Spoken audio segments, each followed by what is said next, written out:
I knew Martin growing up. He was a wild character, a great character. I worked with Martin, so I did, and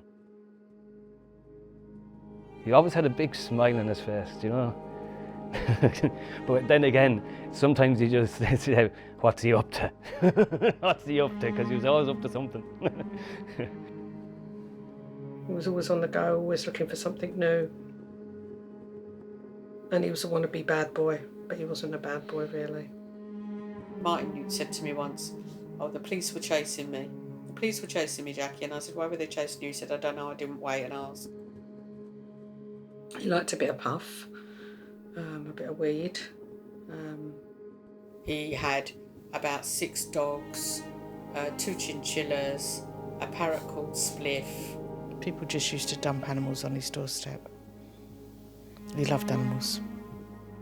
But he was never without music, do you know, that kind of a way? But he loved jungle. He was mad into it. He was into his rap as well.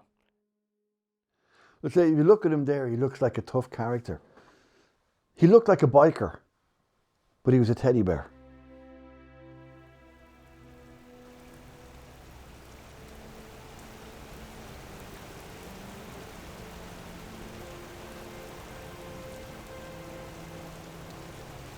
Martin was closer to his mum than he was to his dad.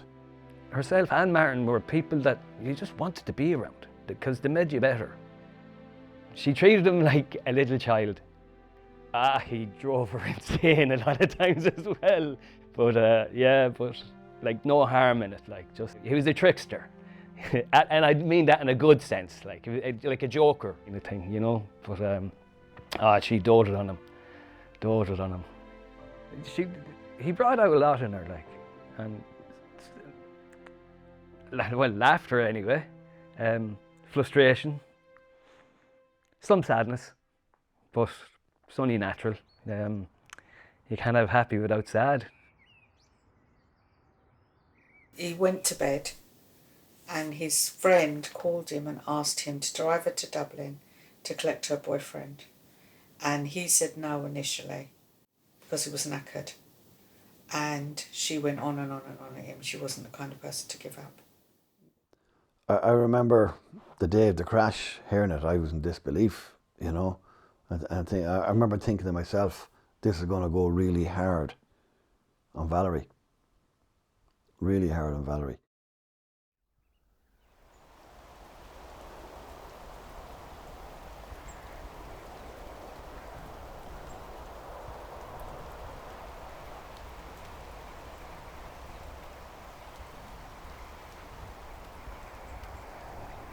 In fact, everybody put puff in his coffin.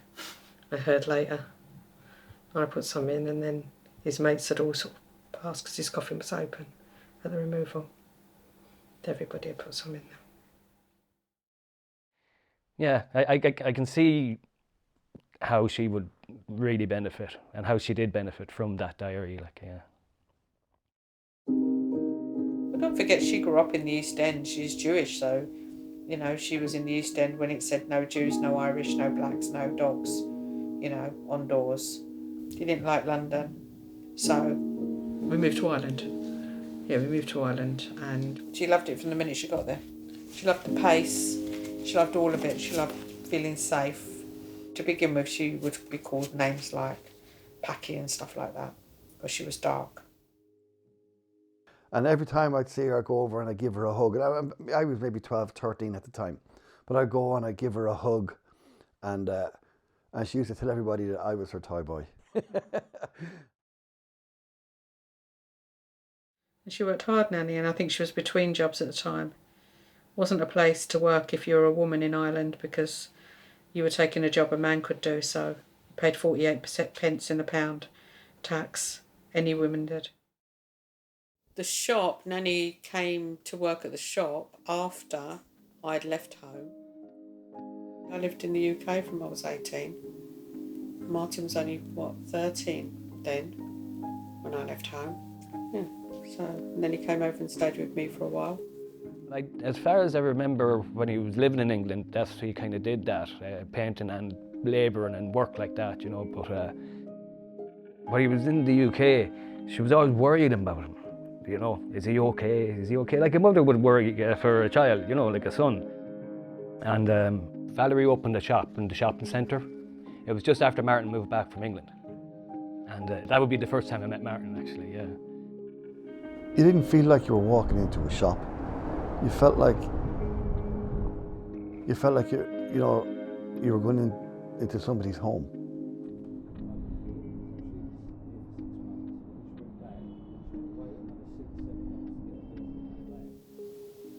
I remember that it was busy, it was colourful, and Nanny loved it. So, yeah, it was really, really successful.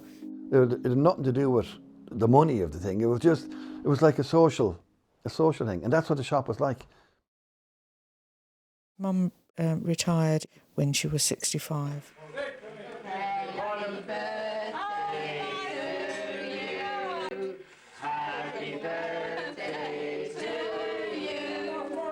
Happy birthday to Valerie. Happy birthday to you. 1, 2, 3. Blow. 66 is a motion.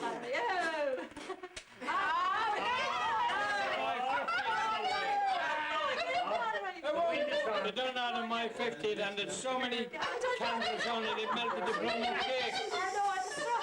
I call Martin in because he's a fireman. Just over 2 months later, Martin passed away in the accident.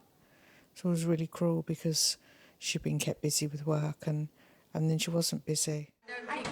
My picture, except Martin. Hi, Martin. Martin.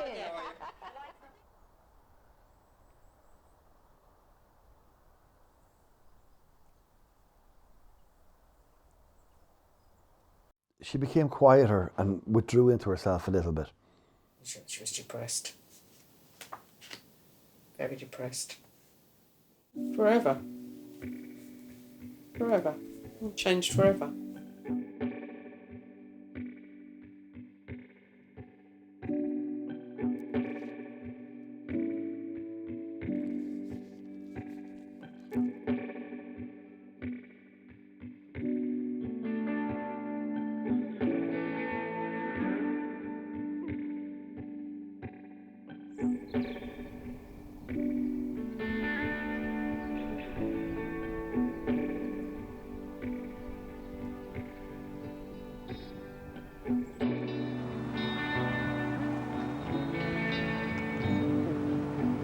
She absolutely poured her love into the garden.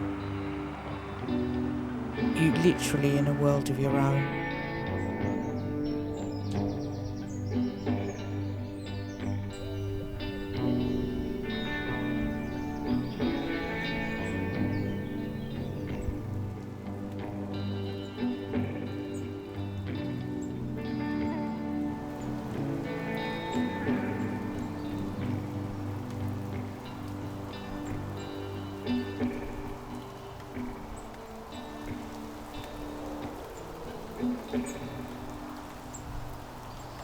When we first got there was nothing planted in the garden at all.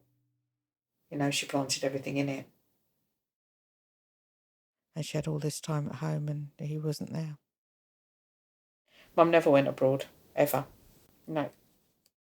She loved Ireland. She felt really, really safe there. I also think she wouldn't leave him. I can understand that. But she decided when she was being laid to rest, she wanted to be laid to rest beside Martin. And the only way that I think that could have happened was because he was in a Catholic graveyard. So she became Catholic.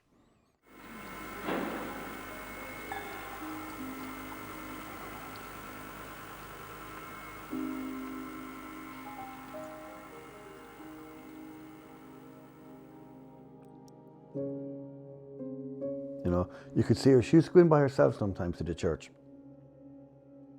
And light a little candle, and she'd just be on her own.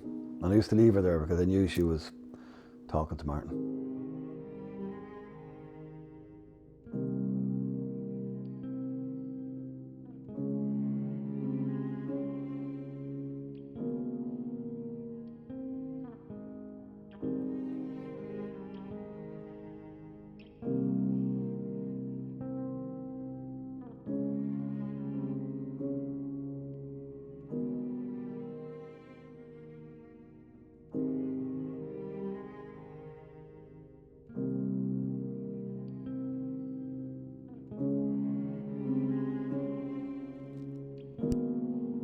Yeah, I can see how beneficial that would have been for her, because like when Martin passed away, a piece of her died with him, you know, and how much she missed him if she writes to Martin every day.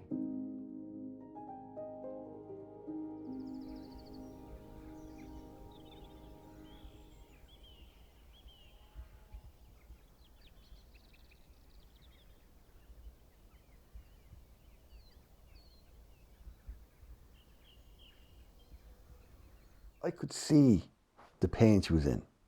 I could actually see the pain in her. But she still had a smile. She still gave me a hug and a kiss, you know? And I said, how are you getting on? I'm doing okay.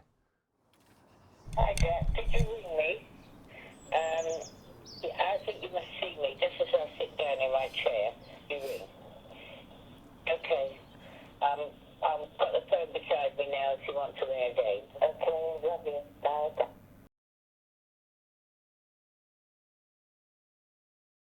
When she said it to me years ago that she wanted it at her funeral, and I said, you can't have that, Mum, it's a rap song about murder. And she went, oh, I want that song, I want that song. But she'd obviously told lots of other people, because when I went over and she passed away, people said to me, you know she wanted the Hot Stepper at her funeral, don't you? So we played the Hot Stepper. I was waiting for like a slow ballady or, you know, something like My Way or something like that. Then when the song started, I just looked at the priest's face. You know. Because that song would have been his influence on her. Definitely. But that's what would you call it, like classic Valerie.